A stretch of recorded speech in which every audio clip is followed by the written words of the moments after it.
Hello and welcome to Console Shock Retro and Modern Gaming Chat with me, Trev, and as usual, Stu. All right, Stu. Hi, Trev. How you doing? Not bad, not bad. What you been up to? Anything fun? No. Great. That's that then. I've completed Indianapolis Jones. I thought you were watching in Diana Jones. Oh, that was the one you were telling me about. I thought that was something else. No, Indiana Jones. That's what I said, wasn't it? Oh, I thought you meant in Diana Jones. I was making a joke. It's a name of a porn film. Diana Jones. Well, yeah. I was actually making a joke calling it Indianapolis Jones. Well, that works. It's a bit more podcast friendly, that one. I like that one. Mine's a lowbrow. It is a little bit, isn't it? A little bit more friendly for a podcast, you know. I'm all about lowbrow, though, so you know me. Yeah. I do like a fun porn name, movie name. That's a pretty good one. Very graphic, very descriptive, solid. Yeah. I like it. Well, that's good. That you got through that quickly, then, I guess. Well, it took a little while, but it was I'd recommend it. As I said last week or the week before, whatever it was. I highly recommend it for everyone, and it's really good. And I've got back now into Call of Duty, and I've just downloaded Avowed, which I don't think I like, but I will play again later this evening and see what I really think about it. At the moment, it's so trying to get a hang of the controls. It's a little bit frustrating. It's a little bit, it's a bit like this, a bit like that. And I have been doing a bit of streaming as well. I don't know if you noticed that on my channel. I did notice, yeah. I think I got 4 views. I think my Call of Duty has got like 4 views. Let me. I'm going to double check now. Talk amongst yourselves, guys. I'm just checking the YouTube channel. Very exciting segment where Stu's going to just not do anything but look up something. www. Dot. Enter it in. I'm up to. Been doing. Hold on. 8 views I've got. Oh wow!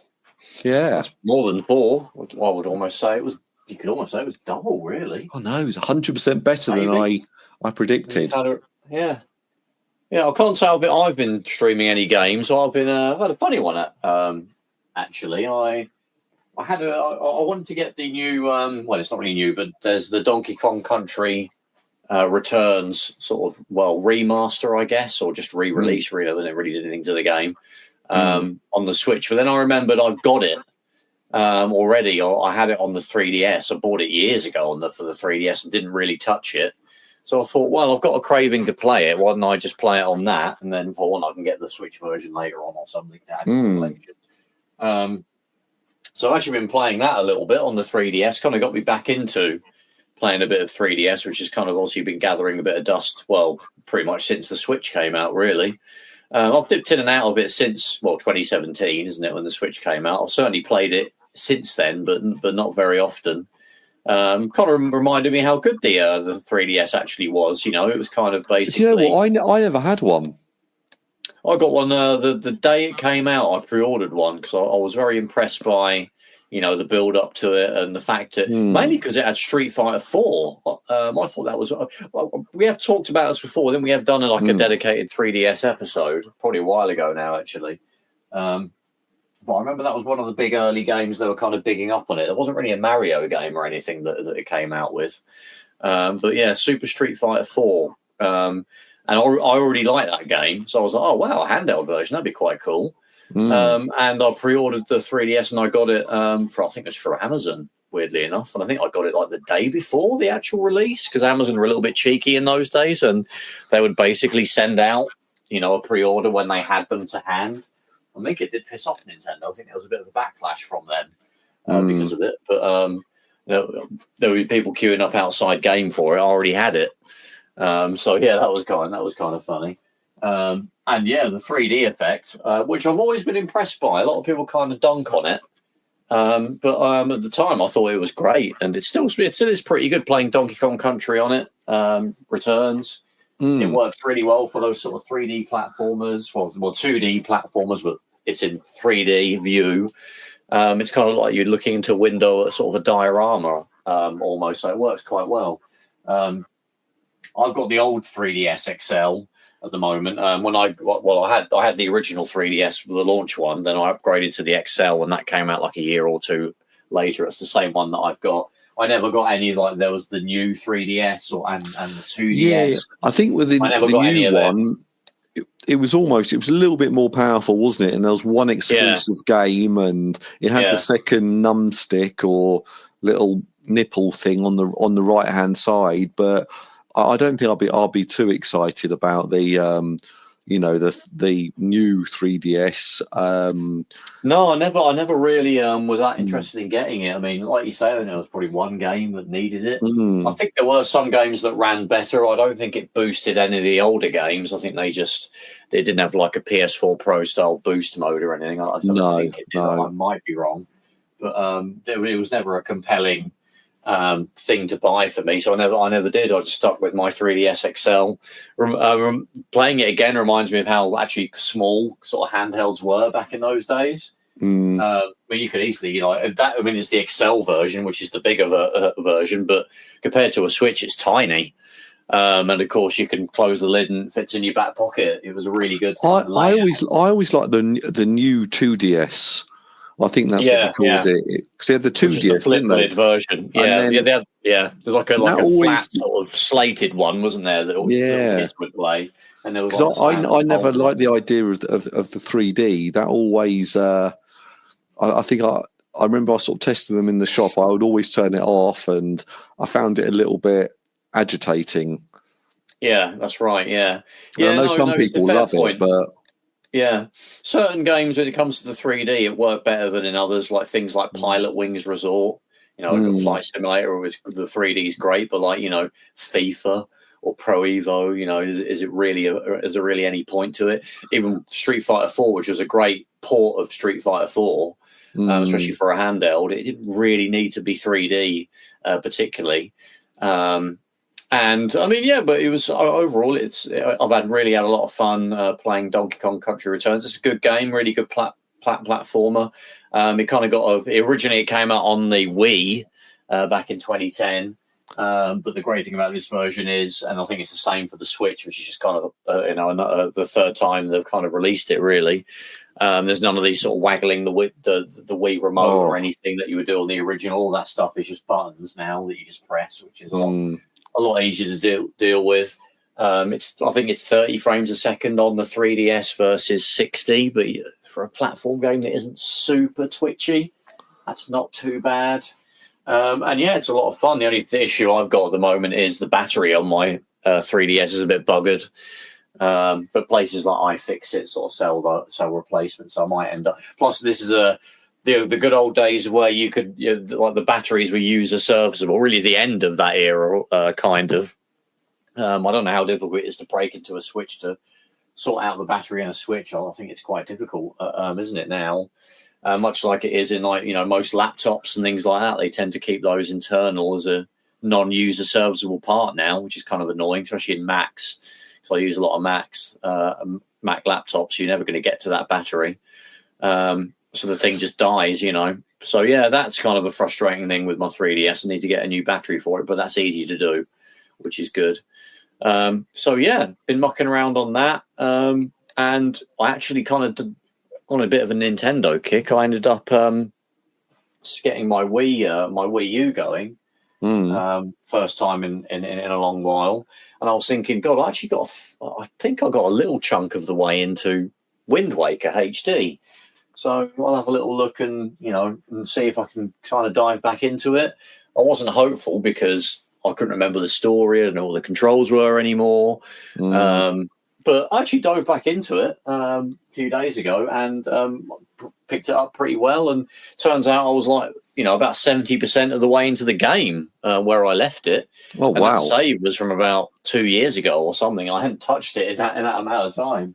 So I'm kind of now in the determination that, I'm actually going to try, power through to the end on this. It's a pretty good game. It's a lot more linear, I would say, than Breath of the Wild is, which was obviously kind of, came out much later, of course. But Yeah, it was on the Wii U. I think I never really played it on the GameCube, apart from the demo that you got with the Zelda collectors special collectors thing, where you got like I don't know if you remember that, Stu, but there was a disc that you could get bundled in with GameCubes that had like 4 Zelda games. Oh yeah, it had the edition. Yeah, I was going to say you had the Triforce or something, like a triangle on the front. Yeah, the Triforce. Yeah. That I had that with my game. I think it came with I had like the Mario Kart Double Dash sort of bundle, but it also came with that Zelda collector's disc. And you got like Ocarina of Time and Majora's Mask, and I think the 2 NES games. Didn't have like Link to the Past or anything, which is a bit weird, but yeah. And I think also on that disc was a demo of Wind Waker, which is like the first sort of half an hour of like the game or something. I think that was all I really played of it. So it wasn't because it was nostalgic for me, but I bought it for the Wii U years and years ago. Actually properly dove into it not that long ago, gave up, and I've kind of gone back in. And yeah, it's a really great game. I mean, it hasn't been released on the Switch, which is kind of odd. I thought it would make sense to release, the Wind Waker HD, as it's already kind of been, ported to a HD platform. I don't think it'd be that much of a stretch to have gotten that on the Switch, but weirdly, it never came out. You never know; they might be getting ready to release it for the Switch too. So it'll be interesting to see. But yeah, if you've got a Wii U, and there's not many people that do, I would recommend it. I think I got it as a free download after they. So I think I bought the on the Wii U. On the Wii U, there was something like because obviously it had quite a bad start, so they gave everyone like 2 free games or 1 free game. I don't actually remember that. Yeah, they did something like that. So I've got it on my hard drive on my Wii U. But I remember on the actual GameCube, I think I got that on sort of day one, and I actually really, really enjoyed it. And I can't remember how far I got in it, but I know I got sort of quite far. And then, but going back to playing it on the Wii U, it just felt like I don't know. I didn't quite. It just didn't feel right. It was like a lot of these, games from that sort of generation. When you're playing modern games, they almost feel a lot more fluid, a lot more, you can sort of jump everywhere. There was something about that game that was just like, oh, hold on, this isn't quite right. But I remember really enjoying it on the actual GameCube sort of years ago. And it was, I like them to actually go back and do a Zelda game, that was like, it was, it's sort of, go and do a dungeon and, work out all the puzzles in there.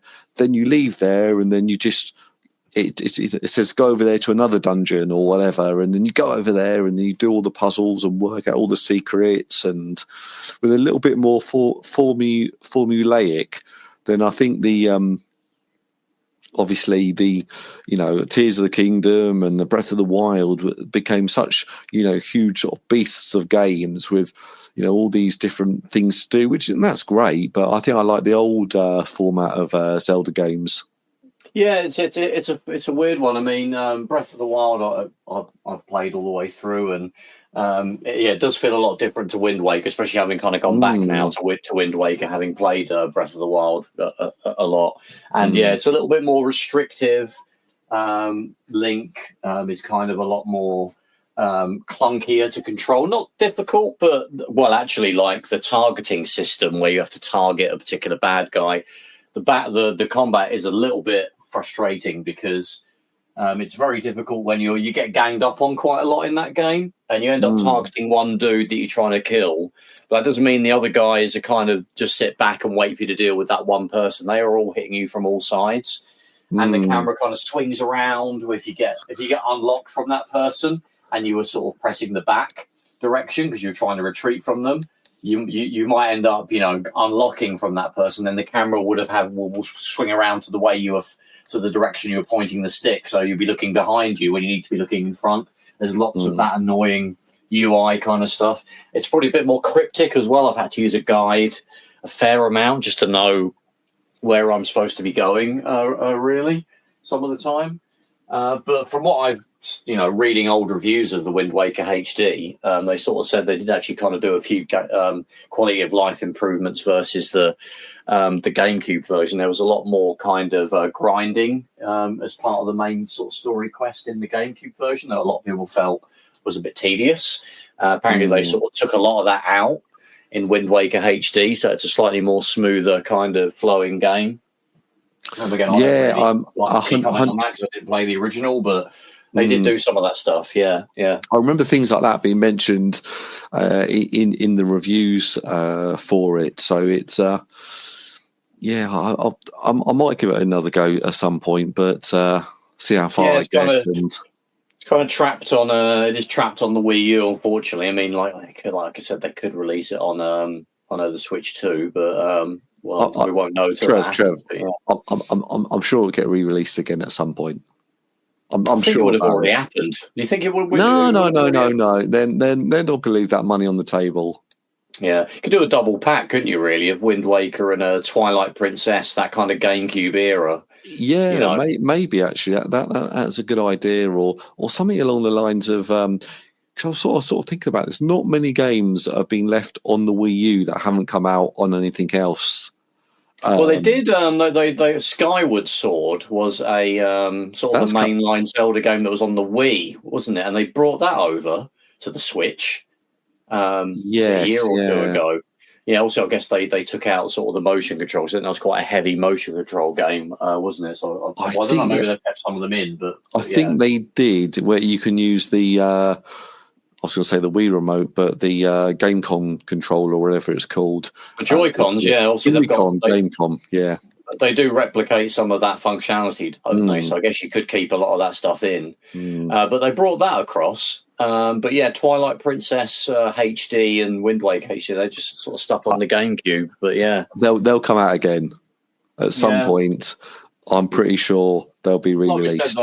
They did do like that Super Mario 3D All-Stars, didn't they, for the Switch, where we kind of got, Mario 64 and Galaxy and Sunshine, so they could do a Zelda All-Stars. You can bundle those two together. I think you're right. People probably would go nuts for them. And you could probably do a few more quality of life improvements. You could, supposedly the Switch 2 will be able to do some kind of 4K output, whether it's through, kind of cheating by upscaling a lower resolution image. But maybe, to be honest, actually, if you kept the visuals the same, didn't really you weren't trying to do a massive overhaul of the graphics, which I don't think they would do really. That'd be very time consuming. If they just try and basically just, like you do in an emulator, just increase the output resolution, you could probably run those games native at 4K on Switch 2 hardware at 60 frames a second. I like to think you could, but Nintendo are known for going all out on that stuff. But that'll be a game, especially the cell shaded sort of graphics of Wind Waker. They would upscale very well. That'd be a piece of piss to do. That would. Yeah, that would look great, wouldn't it, on a big 4K TV? So those sort of cartoon graphics lend themselves to that. So yeah, I remember the Wii U version. It did look good. It was a good looking game. Yeah. I mean, it was actually it's actually 1080p. It was kind of that joke, wasn't it, in that kind of first year of all this sort of. We got the Xbox One came out and the PS4, and the Xbox One was struggling to do any games at 1080p. Though ultimately, in that generation, kind of there wasn't really huge amounts of games that were native 1080. But certainly in that first year, there was kind of a thing where the Wii U kind of had a more 1080p native games, didn't it, than the Xbox for a few months? I think for a little period, it was the most powerful machine, wasn't it? Well, yeah, by default. Sort of. It was a weird period. Oh yeah, get Call of Duty on the Wii U. It's the best version. I remember people saying things like that, and I think, from my opinion, it was like, "Oh, is it really?" I don't think it was. I think it was frame rate was a bit juddery, and I think it was a lot of those ports from sort of Xbox 360 era stuff actually ended up being a bit worse, didn't they, on the Wii U? Which is always a bit baffling, because you would think. I know it wasn't like it was in an odd position, wasn't it, where it wasn't really kind of at the level of an Xbox One or a PS4, but it was, better technology and more updated technology than a 360 or a PS3. had more RAM, faster processors, and all that stuff. But it didn't really show it at all. And those ports that it got, I think it was like Assassin's Creed Black Flag and Call of Duty came across, and NBA 2K and FIFA 13 and things like that. A lot of these games that would never have come out on the Wii. So if you were just stuck on the Wii, this is the first chance you would have gotten to play these sort of third-party big sort of franchises, right? Well, the Wii did get kind of like weird sort of baby versions of Call of Duty, didn't it? They weren't really the same. Yeah, it wasn't. I mean, I remember some people actually sort of said it. Oh, it's better, using the motion controls. But then I've just been put off playing something like Call of Duty on with a a nunchuck and the 480p or whatever the resolution was, but just because that would have been so, it would just be a pixelated mess. And talking about actually going back another sort of generation, it's actually looking at did you ever play the Call of Duty games for the DS? I did have a go at one or two of them. Yeah, they were very interesting. Yeah, they obviously were the same. That's very diplomatic, Trev. Well, yeah. I mean, they were kind of, there'd be a Call of Duty Modern Warfare 2 and 3 and all the war on the DS, but they were completely different sort of campaigns, weren't they? Sort of vaguely based on those Xbox 360 versions. I think there were a cut down version, and they had some really sort of janky controls using the stylus, and it sort of worked, but I don't know. It was odd that there was a ton of them on on the DS, wasn't it? I think most of the mainline Call of Duty games got a funny little DS kind of, well, it's not really a port, but a DS spin-off, I would say. Whereas the PSP, which was the rival to the DS and would probably handle, a first-person shooter a little bit better, although the controls weren't even ideal on the PSP. It would handle that a lot better, but there wasn't really. I think there was maybe one Call of Duty game that came out for the PSP. I don't think there was any more than that, really. I think the first one, wasn't it? The Call of Duty 1 or... It was kind of that World War II early Call of Duty era. Yeah. Before it became like, the big monster that it would in the subsequent years. But yeah, it didn't get didn't get a Modern Warfare or a Modern Warfare 2, did it, or anything? I mean, you wouldn't have been able to just reproduce the 360 game on the PSP, but you could make I don't know, maybe you could take those DS games and do an improved kind of port of those. But they probably will be great to play because, missing that second analog stick, which was kind of a bit... I mean, a lot of people do go a bit overboard with that and say the PSP you couldn't use it at all because you didn't have a second analog. I mean, that's ridiculous. I'm in that camp. I'm in that camp. Oh, right, okay. I am. You're one of those douchebags. I'm one of those douchebags that says... You need two analog sticks. And the same with the Dreamcast. The Dreamcast... Now, this is a fact... The Dreamcast would have succeeded, and we would have got a Dreamcast 2 if it had two analog sticks. That's a fact. I think, actually, to sort of add on to that, to expand on that, you would get, I think, again, kind of a scientific fact that we're going to be talking about here. It's a scientific fact. Scientific fact will be the amount of analog sticks. You get 20 million sales per analog stick. So if the Dreamcast controller had maybe 4 analog sticks, you're looking at 80 million it would have sold. But because it didn't have that, I think sometimes you get to a point where you can have too many analog sticks, and they I don't think there is really, but they start cancelling each other out. Exactly, yeah. Or I don't think you should just put as many as you can on any controller, really. But the point is, a first-person shooter. I mean, I don't really remember ever playing one on the PSP. Obviously, there were some. I know the Call of Duty game, I mean, it was pretty janky to play, like you say, on a DS, but it wouldn't have been that much better, would it, on a PSP? It would look better, probably run a bit better, but control-wise, it still wouldn't have been that great. But I don't think the 3DS even got any Call of Duty. I don't think it. Call it. I'm on eBay. 3DS. Yeah. Let's see what comes up. Oh, Call of Duty. Oh, Black Ops. Black Ops even came out on the DS, not the 3DS. Yeah. DS. Yeah, that's fairly late, like in into the life of the. Everyone can hear us both typing. Oh God, yeah.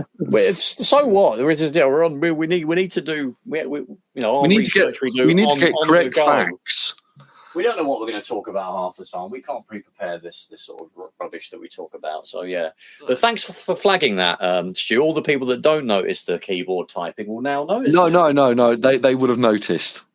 It would have been noticed. The keyboard clunking is that bad. Yeah, but it doesn't look like I don't know. Was a 3DS Call of Duty. So yeah. Well, there's not one for sale on eBay. So if it's not on there, well. That's it, really. Didn't exist. Yeah, I guess you just have to. It's backwards compatible, so you'd have to pop the old DS games in the 3DS and play them like that, So yeah, that's interesting, and it's funny. Like we're talking about, the Wii U and the Xbox One. The Wii U had a bunch of 1080p games, and at a point when the Xbox One was struggling with 1080p games. I mean, native 1080p games. You had like Wind Waker and Twilight Princess were both native 1080p. Your favourites, Stu, Skylanders, that was 1080p. Super Smash Brothers, Legend of K, Rayman Legends, TNT Racers, Shovel Knight, DuckTales. So yeah, I have to admit, I want to give the Xbox One credit. I think it could have played all of those games at 1080p in 60 frames a second. Just saying. Yeah. It's also probably an Xbox 360 could do some of those 2D art. I think you might be right there. Frames a second, which is the ultimate smack in the face of the Wii U, really. So, but got dug out the Wii U, got back into Wind Waker, and all of the online stuff is now obviously dead anyway on the Wii U. You can't buy. I was able to go into the shop, into the eShop. But it still lists all the games you can buy, but it just says not available on all of them. So, which is kind of interesting. I thought I would, tap on the icon for that on the home menu, and it would just say, "Sorry, the store is not available." It wouldn't even let you go into the interface. But actually, it might be because that's where you could re-download that stuff. I'm not actually sure. Yeah, I think that's the issue. So if you go back on there and all your old games, you can just re-download them. Yeah, that makes sense. You can dig out the game that you want to re-download. But I did buy sort of a handful of things on the digital Wii U store, but we were still fairly firmly, physical games were still fairly prevalent and the dominant way to have things. That's where most of my Wii U game collection is. I've got about 40 or 50 games out of not very many, about less than 200, I think, came out in the end. We do a full episode on the Wii U, so you can go back and listen to it. We actually recorded that pretty much around the time the Wii U was declared sort of dead. I think by the time Breath of the Wild, I think it came out on the Wii U, of course. I think that was pretty much the final game. I think there were a couple of Just Dances after that, but yeah, that was really the last one, the last big game that I would have wanted. Yeah, there might have been like an indie game, like maybe one or two indie games that got physical releases, because that was a bit quirky like that with the Wii U. So that might have been a year or two after, but certainly that was the last big game. But yeah, we have an episode talking about it, so we're not going to take up this one doing it. But it has kind of, we did touch upon some little bits of what we wanted to talk about. And that's like, generational leaps between console generations. There's always a debate online about which one's the biggest leap. It's this one, it's that one. Other things as well, like are we getting diminishing returns now? Do people really notice the jump in graphics between like a PS5 and a PS4? Let alone a PS5 and a PS5 Pro. Is ray tracing actually that important? Do people even notice ray tracing when it's turned on or turned off? I think go ahead. Yeah, I was just going to say, we can kind of probably start off with the first thing that I touched upon there, and that's what was the biggest leap. And I'll give my little thoughts on there, and when you can let us know what you think, Stu. Whatever one you'll say, I'll say a different one. That'd be nice. So it'd be boring if I just said the same thing, but I might have the same opinion as you. but I will say something else and argue that to the death. So my opinion is I have no strong opinion. So over to you, Stu. No, so in my opinion, find me a fence to sit on. Yeah, I think that someone that really started gaming during the sort of the tail end of the 8-bit era, the 16-bit era as well. We're looking at sort of, I first played a console, I think, or any kind of a game, 1990, 1991 time. Really started getting into it in 92, getting magazines and getting my first console I got in that year as well. That's where I kind of started off. So that was kind of like the baseline of what a video game looks like, would be that 8-bit / 16-bit. I knew well enough about the technology and how 8-bit consoles were the old ones, 16-bit were the newer ones, the sort of cutting edge. Later on, I'll come to know about PC gaming and how there was games that were sort of 3D polygonal stuff in there, the arcades. Especially when we got to 1993 and 94, we were seeing things like Daytona USA and Virtua Fighter and really complex polygonal stuff that you couldn't do at all on home consoles, at least not to the same degree, apart from the odd outlier like Virtua Racing on the Mega Drive, which is pretty incredible.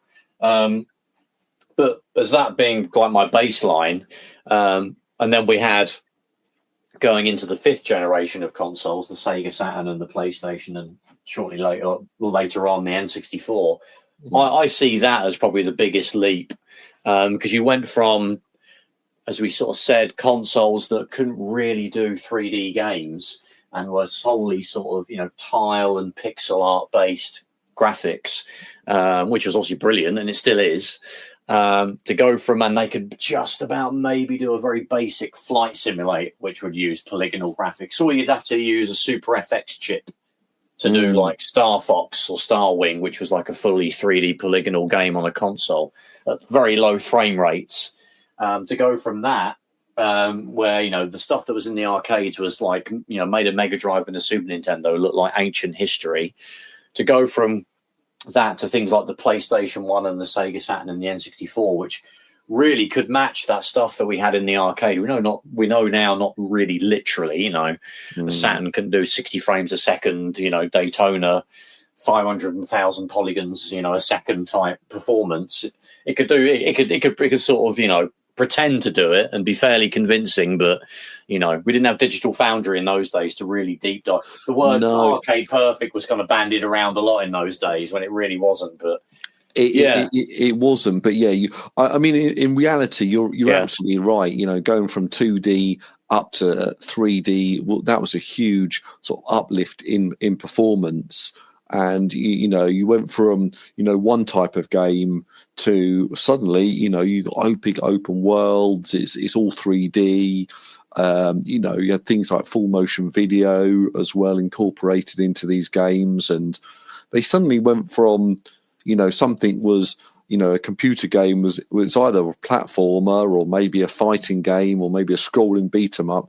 There was so much more that sort of came into it. So I would say, now I'll prefix this first. Now I've split things up into 4 generations.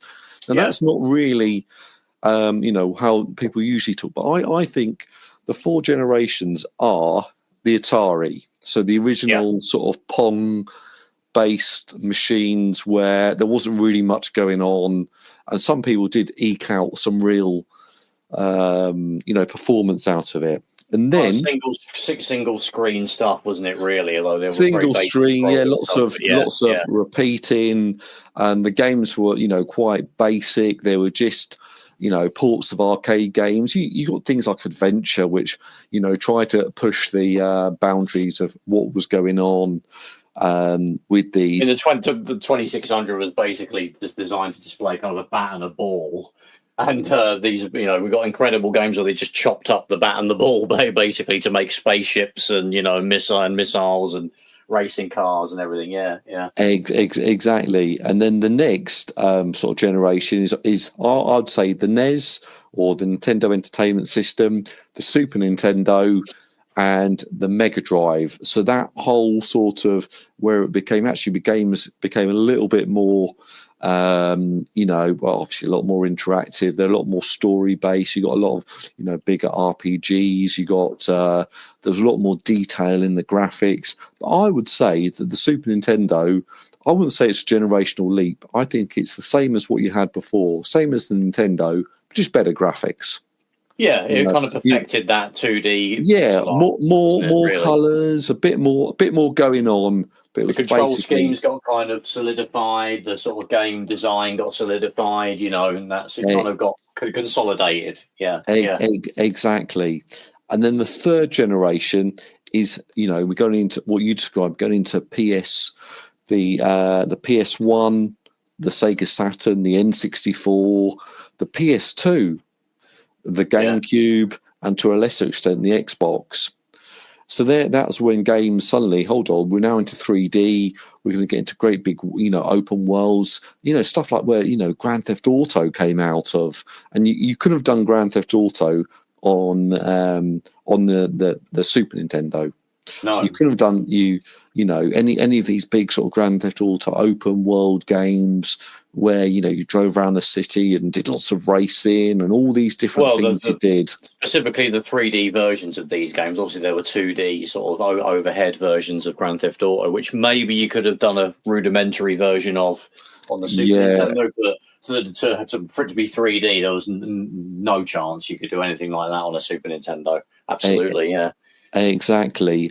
And then I'd say the fourth, and this is controversial, the fourth and final generation is basically the 360 PS3.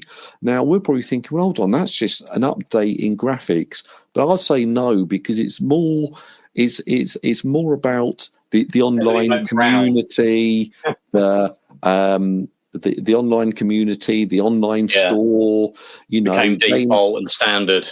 Yeah, games are now suddenly, we've talked about it before, 1080p. They were, 720p.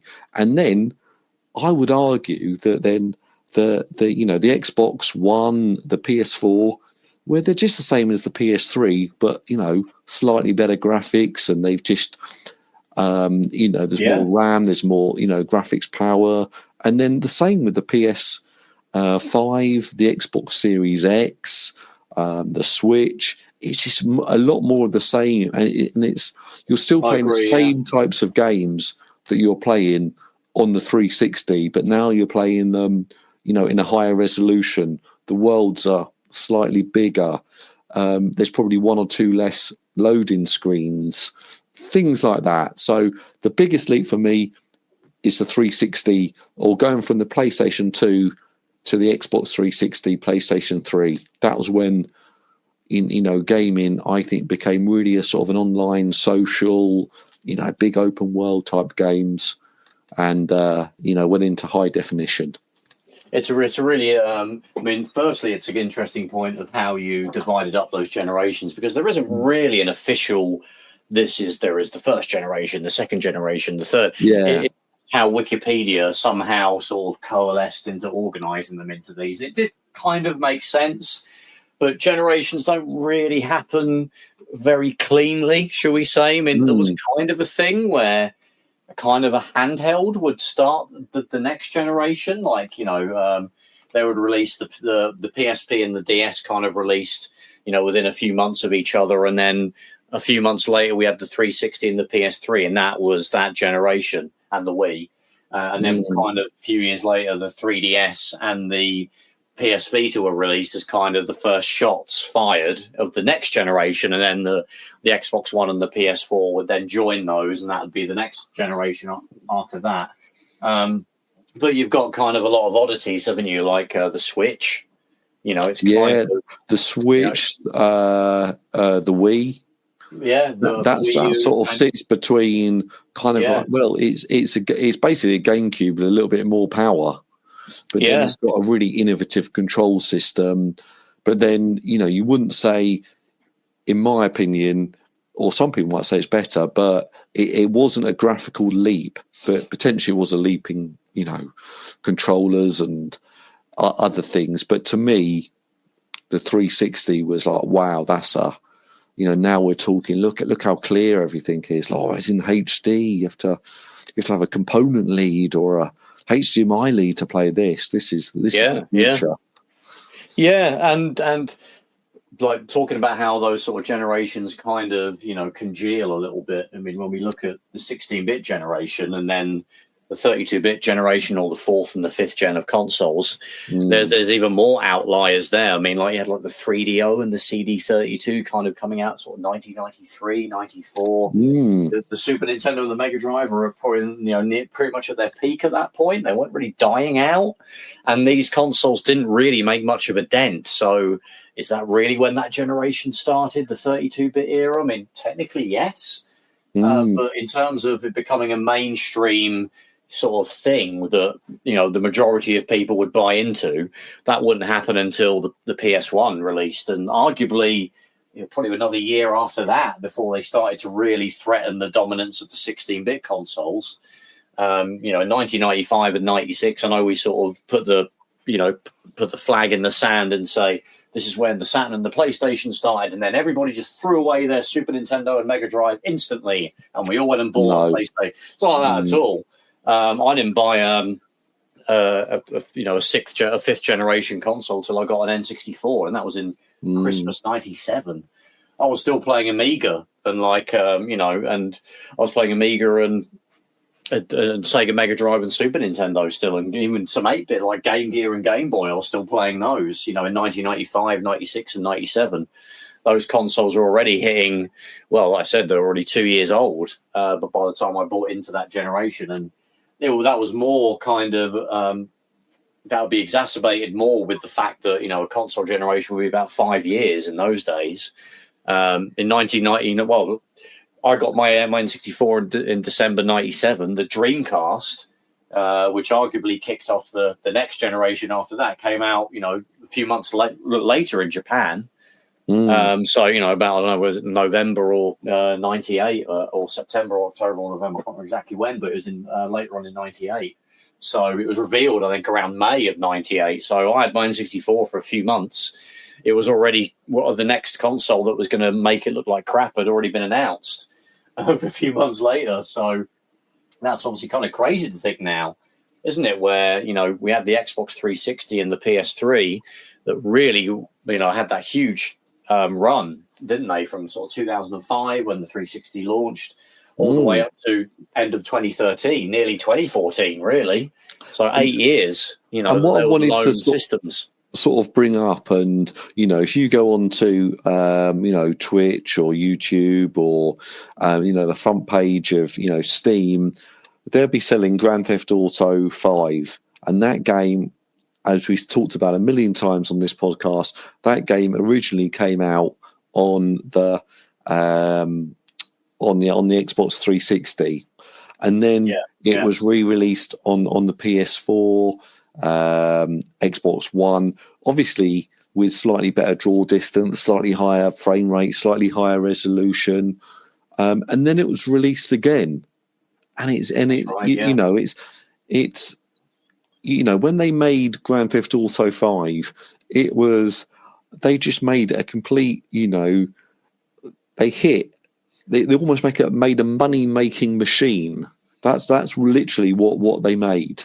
Came at an interesting time as well. I mean, it was literally, September 2013? So it was literally a couple of months before the PS3 and PS4 and the Xbox One came out. It looked amazing, though. I remember saying that was like, oh, well, the Xbox 360 Grand Theft Auto 5's come out, and playing that and thinking, well, okay, I've got a pre-order for a PS4, I think. Yeah, that's what I got, a PS4. And I was like, I was excited about that. But then I was thinking, hold on, this game is absolutely, it looks amazing. It feels really good. I'm loving. Why do I need a PS4? Sorry, because And was there really anything in that launch lineup of either console that looked that much better than Grand Theft Auto 5? I would say if a few of the games might have looked a little bit more polished, maybe. I mean, I thought Rise Son of Rome on the Xbox One looked pretty amazing, but it probably wasn't really doing anything that an Xbox 360 couldn't do. I mean, it was basically a scrolling beat 'em up. Really good game, by the way. I think you're probably right, and I think for me, I'm a little bit like, well, it's almost like, why would you want to go to the next generation of games? And I did have that thought for a moment. It was like, well, actually, the 360 is like, what a good machine this is, and then going to the next generation was just an uplifting. Said before, resolution, an uplifting, frame rate. I mean, to be honest, a lot of games still didn't. I mean, a big criticism, of you can label the 360p or PS360 era is, a lot of games, especially near the end of that era, kind of didn't run that great. You're looking at sub 30 frames a second. Sometimes sub HD, so less, not even 720, but they'd get blown up to 720p when they're upscaled by the sort of the upscaler of your TV or the internal video output of the console. But they'd be running at like, I think Grand Theft Auto 4 ran at like 576p or something on the PS3. I tell you more than an Xbox original game would, So yeah, I bought the other week because I like buying unusual sort of games for the 360, and for some reason, came in the back of my mind was Battlefield 2, the first person shooter, came out for the had a special version of Battlefield 2 came out on the Xbox 360. So I thought, I want to play that, and oh my god, it was honestly, it looked like a real pixelated mess, and then the controls were just absolutely. You use the left trigger or something. The left trigger was to crouch, so not to zoom down. Left trigger was to crouch, and you had to hit the right analog stick to zoom in. Yeah. And it was just like every muscle memory that you have. Everything you possibly learnt about how to control first-person shooters, you had to learn again. And I think I got through about 10 minutes of the game on easy. You couldn't change the controls. Oh my god, it was absolutely horrendous. And comparing that even to Call of Duty 4, which must have come out a year later, or Call of Duty 2, was just it was awful.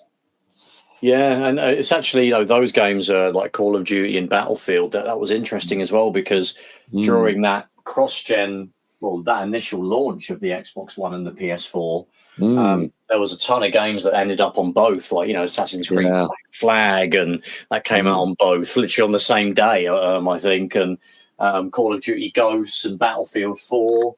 So you could directly compare, the 360 versions of these games to the PS4 and Xbox One, and a lot of the time there was very negligible differences. I mean, probably just a resolution bump really was what you got when you bought into the next-gen versions of those games. But they weren't doing anything really. There was no additional gameplay features, or there wasn't anything in those next-gen versions that you couldn't do on the current-gen version. So a lot of people wouldn't really, be thinking, well, I'm definitely going to get the next gen console to play that version, because I get to do all this stuff that I could never do on the console I've got. And that's the thing, really. Like, you feel like with the Mega Drive and the Super Nintendo, there were games that you just could not do that the PlayStation could do. Like, basically any kind of 3D game. If you look at Ridge Racer, I mean, seeing Ridge Racer in a shop in Dixon's, and if I had £300 in my pocket and I was 14 years old and I saw Ridge Racer, it would have been a very easy decision of what to buy, because it just looked absolutely sort of leaps and bounds above what you're playing before. Yeah, you would place like a PlayStation playing Ridge Racer next to a Mega Drive playing, I don't know, Top Gear. You didn't have to be a Digital Foundry expert to see that a ginormous leap in graphical. They're completely different ways of making a game. You got tile based, scrolling sort of bit mapped planes of graphics on one, to tens to thousands of triangles a frame, making up an intricate mesh of an environment that you can view from any camera. You can have multiple cameras. You can have CD quality music that sounds like something you would see in like a film. Trev, I have to admit, I don't think I could have tell the difference between Top Gear Rally and Ridge Racer if I didn't have Richard Ledbetter standing right next to me while I was in Dixon's all those years ago. I would have to have Richard Ledbetter. I was listening to his podcast. That's what you would have needed. Yeah. I was listening to his podcast, and someone had a question right at the end, and his username was Richard Led Best. Yeah, it is good fun. It is. He's very quirky. Old. He is. Old he's got such a. He's one of those people where he just wouldn't start, giggling or something. He's just very straight laced, and he's got his catchphrases, in the here and now, and Occam's razor, and smoke, and all that stuff. I mean, I remember. I mean, before, I really enjoyed Digital Foundry back in the days when they were comparing, Grand Theft Auto 4, the PS3 versus the Xbox 360. I think that was the first time they really compared anything. I think pretty much in those days it was just Richard. But I think I remember seeing the name tagged onto the article, and I was like, oh, that rings a bell. And then I kind of remembered, he used to be like Mean Machines, didn't he? And like Sega magazine. I used to buy those magazines. So he was part of my childhood. Now, now I'm in my 40s.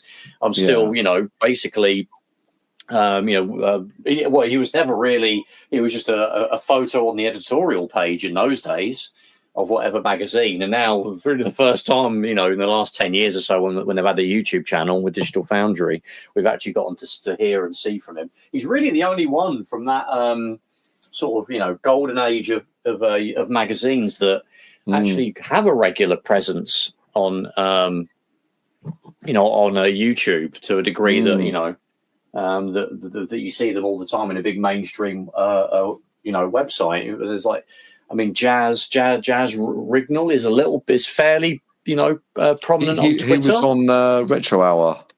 Yeah, he's done. So check that out, guys. Yeah, he's on a few podcasts. Really cool dude as well. I think he's a little bit older than Richard, maybe by 3 or 4 years. He was already kind of doing the magazines in the 80s. I think Richard didn't really. Has he still got the mullet though? I don't think he has, but that was insane, isn't it? Yeah. Yeah, and there was another guy I remember from the magazines called Rad, who's called like Radion Automatic. He was called. I remember that. Washing powder. He had like a mental sort of haircut as well. I remember him from Nintendo Magazine System, which was the official Nintendo magazine. Yeah, it had a stupid name in those early days. It just became Nintendo Magazine, didn't it? Eventually, doesn't run anymore, of course. Quite a few years ago now, I think it finished, but. Yeah, he's really one of the most fun things to watch on that podcast, and I mean, God, he would have seen it all in those days. But yeah, nowadays, just sort of making that point of you could have like the Port of Outrun running on the Mega Drive, in like a Dixon's sat next to any kind of a PlayStation racing game, or Daytona on the Saturn, which is as janky. Even things like what was it, Destruction Derby. Oh yeah. I remember playing. My friend got a PlayStation 1, and of course he had this demo disc, and it had the the Destruction Derby when you all go into the middle and you all smash each, and it was just It was amazing. So many cars going on. It was, and he just played that demo again and again and again. Yeah, absolutely. And it was really like, oh wow, this is absolutely next level stuff. But then to talk about the other point you made earlier on, it was, when the PlayStation 5 and the Xbox Series X came out, it was like, well, hold on. It just feels like this new so-called generation is a tiny bit better. Ray tracing. It's the last gen with ray tracing and a bit better 4K.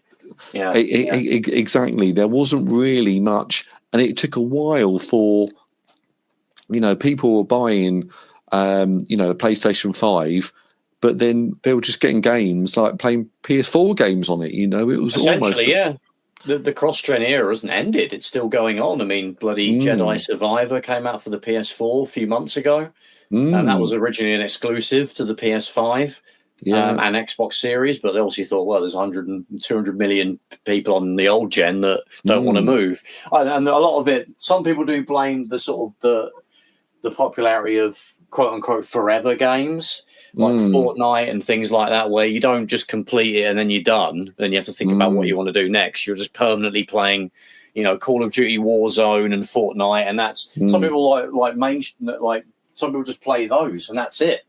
And they don't really want to pay. You could play those games on the PS5 and they've probably got a bit better resolution and a bit of ray tracing, but is that really going to be for someone that isn't, like I say, into that digital foundry kind of, let's zoom in on that puddle and check how great the screen space reflections are, which is 90% of the video game buying public, I would say. They're not going to notice any of that stuff. You put Fortnite on PS4 on one screen next to Fortnite on PS5 on the same size screen, both of them. I don't think you'd really be able to tell a difference. We probably could. We could know, is there the frame rate was a bit crap there, or the resolution looks a bit more, there's a bit more popping edges on things. Yeah. They're called jaggies. You have to call them jaggies. Jaggies, yeah. Jaggies. There's much grass on like the ground, but most people, even if you pointed that out to them, they probably wouldn't even care then. It's like, I don't care. I don't look at that stuff. So yeah, I mean, I'm not saying, I don't know what there isn't an argument against anything here. We're not saying don't bother ever releasing a new console, just keep making stuff for the old one until, wait 20, 30 years and then making it. I'm not saying that. I'm all for new stuff coming out. Oh yeah. Like rapidly.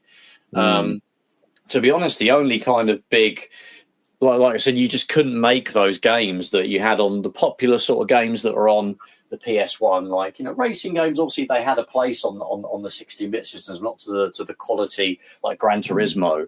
You couldn't do that on a Mega Drive or a Super Nintendo. Metal Gear Solid, cinematic games like that.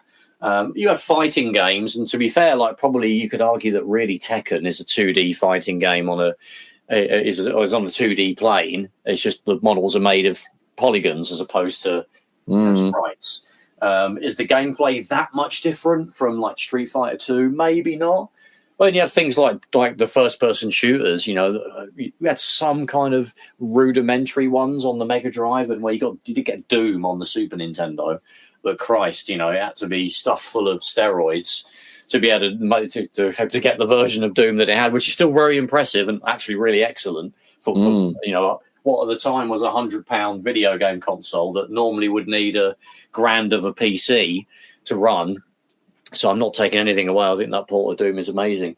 But then, the PS1 and the Saturn would be able to run those sort of games flawlessly for the time. They weren't 240 frames a second, like some people like to play them at now, but versus basically you couldn't do them, and now, you're just kind of, ray tracing. You take such a big hit on performance, to have sort of shadows and mirrors and puddles on the ground and lighting look a lot better. I mean, side by side, I do think there are some people that say, I just can't tell the difference, F it, I'm not interested. I think you can, if you have them, but you would need them side by side. If you kind of just looked at something that was ray traced and then a day later looked at the non-ray traced one, you probably wouldn't be able to remember the differences. So side by side, but for me, I think I'd rather have the performance and have a decent looking regular lit image than a ray tracing extravaganza where I have to halve the frame rate to do it. I sort of feel now that there's AAA games, there's a lot less of them that come out because, they have to have. There's this whole thing about people always talk about sort of Ubisoft, and I haven't really got too much of an opinion, but they come out with all these absolutely massive games that are huge with amazing graphics, and they take all this time to do, and then they've invested, and people sort of talk so negatively about this because they go, oh yeah, but they put all this, $100 million into a game, and then it doesn't recoup its losses, and then or it doesn't recoup its costs. Sorry, and it's sort of like, well, I wouldn't want a game that was made for 20 million, or and then there was the opportunity. Maybe the games came out sort of faster, or things like that. Yeah, I don't agree. Sort of player, sort of I don't know, a movie, but saying that, I did enjoy Indianapolis Jones, so and that was probably cost a hell of a lot of money to make. Yeah, but it's not like a 300-hour game, is it? It's a much more condensed, single player experience, which is what I like. Yeah, a lot of people have liked this game because of that. But yeah, I guess to sort of finish off, like, we do want advances in technology. We've kind of, downplayed the impact of ray tracing a little bit, which is probably the big graphical, buzzword, or the big graphical, trick that is new to the current sort of era of graphics technology. And it's probably just a case where it was the same with, like, in the 5th generation with the PS1, they could do the polygonal 3D graphics, but you're not going to get anything more than the lowest of resolutions and 30 frames a second. Still looked amazing in those days, but it took 2 or 3 generations before consoles could spit all that stuff out at huge resolutions and 60 plus frames a second. Maybe that's just the same that's happening with ray tracing. I mean, there actually are already plenty of games that are 60 frames a second plus with ray tracing turned on that perhaps have pared down the rest of the graphics to kind of allow for that to have a bit more juice available to it. But, maybe in 2 or 3 generations, that stuff will be the default. It will just and it will look great and it will run well. But will that be? Can you make the games that those games will look like? Can you make them on the current gen? Probably, or you probably could. They just won't look as good. I'm not sure. VR is probably where the big leap is for me. When that gets a bit more. When that gets easier to manage and set up and use, that's probably the big leap to the degree that the Mega Drive had a leap from the to the PlayStation. That's kind of where the big leap for me is.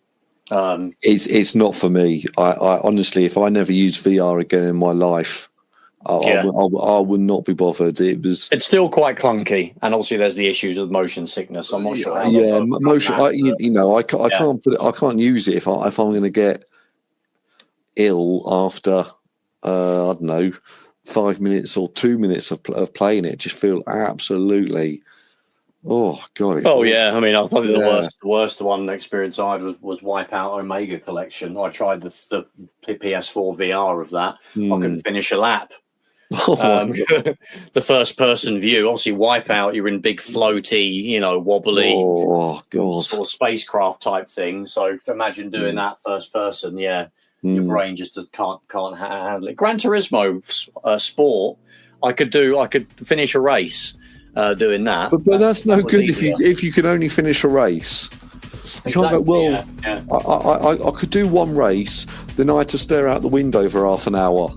You're not going to spend 4 hours doing the campaign mode, are you? No, exactly. So, I mean, maybe it's like 3D TVs, or it's just something that's I'm happy sitting in front of a screen and that just let's not redesign the wheel. It's fine as it is, but some people do like VR, but it's not for me. You could be right there. Anyway, that's pretty much everything I wanted to cover for today. So, Stu, where can you find us on the interwebs? We're everywhere. So you can find us on Twitter. Search Console Shock. We're on Facebook, search Console Shock. You can find our YouTube channel. So hopefully I'll do a few more streams this week of various games. So you can find that on YouTube. And then also check out our website, consoleshock.net, I think. Anyway, yeah, so plenty of ways to find us. And any sort of podcast client as well. Forgot that one, the main one. Yeah. Podcatchers. The podcatchers. Cool. Well, hopefully you'll grab us on all of those various areas of on corners of the internet that we live on. And thank you, as always, for listening to the latest show. And we hope to catch you in the next one. Take care, everybody. Bye-bye. Bye-bye.